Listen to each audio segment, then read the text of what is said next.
So a real quick ramble time about the perception of difficulty in Gwent, specifically in the deck selection. So as you've seen before in some of these ramble times, I've been playing something like discard everything and this KBT deck. That's not enough stats, but this discard everything, it started off as a Queen's Guard deck, and I've been easily reaching 60% win rate both in casual and ranked play. Even when switching to different decks and trying out things, I still was able to maintain a 60%. Does that mean the deck is easy? Does that mean I just have a lot of experience with it? It's a little bit of a lot of things, and I think the biggest thing is that a discard everything, Queen's Guard deck, when it goes right, it really goes right. But a deck like this Mogwai deck that I've got right here, I started out at a 40% win rate, almost like a 38% win rate, and I've gotten up to 55% win rate over the course of about 80 games. That's a pretty significant difference, especially when going through the learning paces, right? So the thing is, this is a deck that, except for one single card, Triss Marigold for Villa Gutierrez, the fire face dude. Anyway, except for one card, this is basically a top 300 deck, right? This is a highly competitive deck, unless something significant has changed. I'm not really sure. But even still, I'm still struggling just to maintain a 55% win percentage. And the thing is, that's because this deck is difficult to pilot. Like, take for instance, in your opening hand, you have to worry about 3 + 1 + 3 more cards you have to worry about mulliganing out. And that's not even like getting into making sure you have an even balanced hand or having a hand that can work against the deck you're playing against. So just in the first seconds of playing this deck, you were met with this incredibly difficult decision of what cards you need to mulligan. And sometimes it's easy, sometimes it's difficult. In the very rare instances where you get all 3 of these, then it's an easy decision. Maybe you get none of these golems, and now you have to worry about, and you don't get Roach either. Now you have, and maybe like 1 or 2 of these, right? Then you have to think about how much do I push the mulligan without actually drawing into these basically these dead cards, right?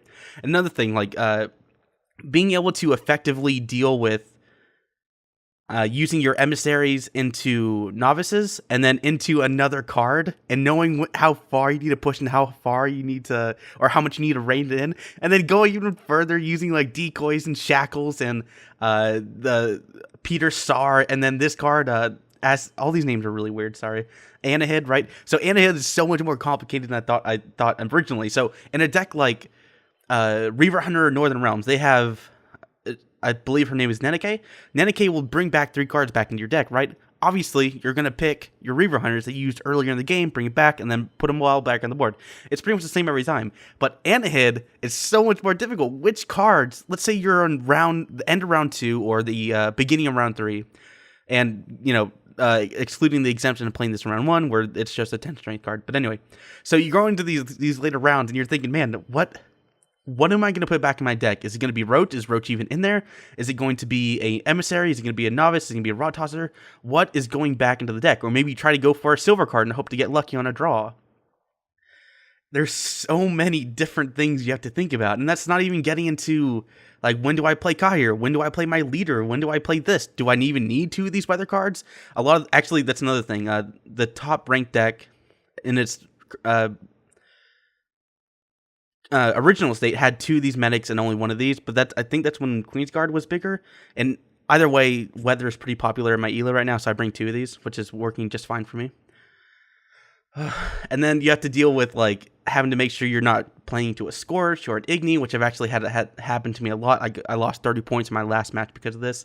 And then when do you play Siri? Do you play on round 1? What if you accidentally draw into it on a Kahir or your leader? What do you discard on round 2 when you're winning, or do you just keep the 7 card gold strength? And then Triss Marigold is kind of difficult. What if you don't have all these necessary cards? This is a pretty expensive deck. It's one necessary legendary. I think this one's default, and then you have a bunch of these silvers which are pretty necessary, like Ockles. I don't think it's particularly noteworthy, but still strong in the right hands. Venomir, all the mages are pretty strong, and it's difficult. This deck is really, really difficult to play. And there's so many tiny, like, micro decisions that kind of all add up to actually winning the match as a whole. And that's why it took me over 100 games just to get to, a reasonable win rate with a really, really strong deck, right? And then the big kicker, right? Tibor, I'm not even going to pronounce his last name, Tibor, right? So Tibor is also a really difficult card to play, unbeknownst to me. I always thought, oh, it's just a 25 strength gold card, how broken, which is still relatively true. Even less so, though, when the patch hits and he gets -2 strength, which, really brings it in line. But anyway, so you play this on round 1, right? Let's say you play this as your very first card. That is a monumental mistake. Why? Because you just gave them a bronze card that they can use at any time. See, the whole point of this card is to use it on their very last possible moment. So at the very end of round 3, when they have no cards left in the hand, and if you're going up against like a mirror matchup like a Nilfgaard, maybe they won't draw anything at all, and then you just get a 25 gold strength. Or maybe it's against someone like Consume Monster, which only has very low statted minions or something like that.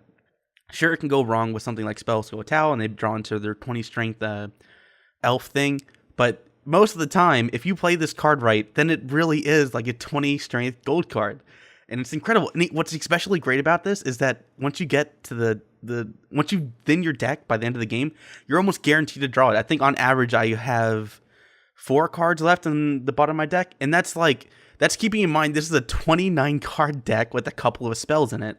Now think back to this other deck that I've used, this Discard Everything. So Discard Everything, I have literally every piece of that deck at 25 cards is made to be discarded and to gain value from it, so I can draw into Siri Dash at the end. Let's say everything goes perfectly, right? And I get my Siri Dash at the very end of the game. Guess what? That Siri Dash is going to be 16 or 19 strength gold card, with the rest of the rounds very difficult to win because of the lack of strength and power. Power. But at the same time, this Discard Everything, and similarly like a KingsDecree deck, they're a little bit easier to play, but they're a little bit more straightforward. But then again, once you lose, it's very hard to come back from that. So that's kind of the difference, I think. When you play something like KingsDecree deck or something similar, whenever you win, you just win. Once you have your win condition in place, there's not a whole lot that can actually stop you, right?